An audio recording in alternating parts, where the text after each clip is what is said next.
No Evangelho de Mateus, capítulo 14, logo após Jesus ter multiplicado os pães, ele se despede dos discípulos. Jesus precisava descansar e a maneira como Jesus descansava era gastando tempo com o Pai. Então o texto nos diz que ele sobe a um monte, ele fica ali sozinho, enquanto os discípulos vão no barco e tentam atravessar para o outro lado. Só que nessa história nós vamos perceber que acontece uma tempestade. E os discípulos estão ali tentando. Lembre-se que eles são pescadores, eles são daquela região. E eles estão tentando, pela sua própria força, vencer aquela tempestade, vencer aquela adversidade. Mas passam-se horas, e mais horas, e mais horas. E lembre-se, Jesus está no topo de um monte. Jesus sabe exatamente o que está acontecendo. Mas é apenas quando eles cansam de tentar por si mesmos, quando eles meio que se rendem, achando que vão morrer, sendo vencidos, portanto, pela tempestade, é que Jesus chega diante deles e, no princípio, diante de toda aquela situação já dramática, quando eles veem alguém ali caminhando sobre as águas, aquilo que seria o resgate da vida deles, por um momento passa a aparecer-se um outro problema, porque eles pensam que é um fantasma. Mas Pedro, de dentro do barco, diz: Jesus, é o Senhor mesmo? E se for o Senhor, me chama até aí. E Jesus falou: então vem. E Pedro sai do barco e um milagre acontece. Ele começa a caminhar sobre as águas. Mas o nosso texto também diz que foi exatamente no momento em que Pedro começou a reparar nas ondas. Ele começou a afundar. Até que Jesus estende a mão, resgata-o novamente e fala: por que você duvidou? Por que você reparou nas ondas, homens de pequena fé? Nós poderíamos tirar várias lições dessa história.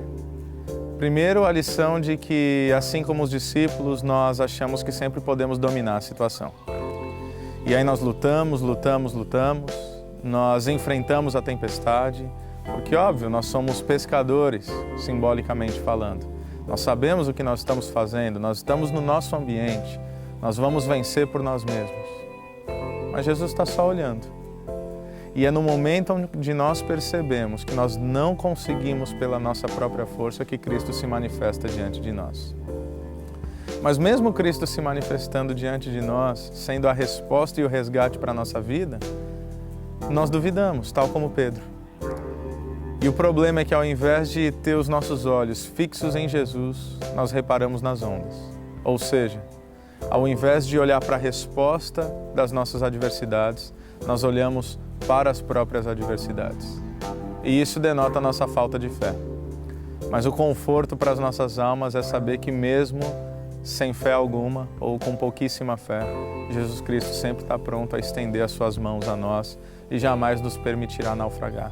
E é isso que a palavra de Deus está nos ensinando. Caminhar com Cristo não é caminhar na ausência dos problemas, mas é caminhar inclusive em meio aos problemas. Essas tempestades, essas ondas que vêm contra o barco da nossa vida. Portanto, tal como os discípulos, muitas vezes nós nos sentimos assim. Nós achamos que as ondas são grandes demais. Nós pensamos que a tempestade de fato vai nos fazer naufragar. Mas lembre-se que, em primeiro lugar, Jesus sempre está observando. O nosso Deus jamais está alheio às nossas situações. E não apenas isso, no momento certo Ele intervém. E o que cabe a nós é apenas perceber que aquilo que outrora nos assustava está exatamente sobre os pés de Jesus Cristo. Então, o nosso papel é olhar para Ele, sempre olhar para Ele. Ele que é o nosso guia, é o nosso referencial, Ele que é o nosso resgatador. E eu sou grato a Deus por saber disso, porque muitas vezes me falta fé. Muitas vezes eu reparo nas ondas e muitas vezes eu acho que a tempestade é grande demais. Mas eu sou grato a Ele por sempre se manifestar na minha vida. E quando eu estou prestes a naufragar, Ele me estende a mão e diz: eu estou aqui, vamos voltar juntos para o barco, que essa tempestade vai acabar. Eu sou grato por essa realidade, você também pode ser. Que Deus te abençoe.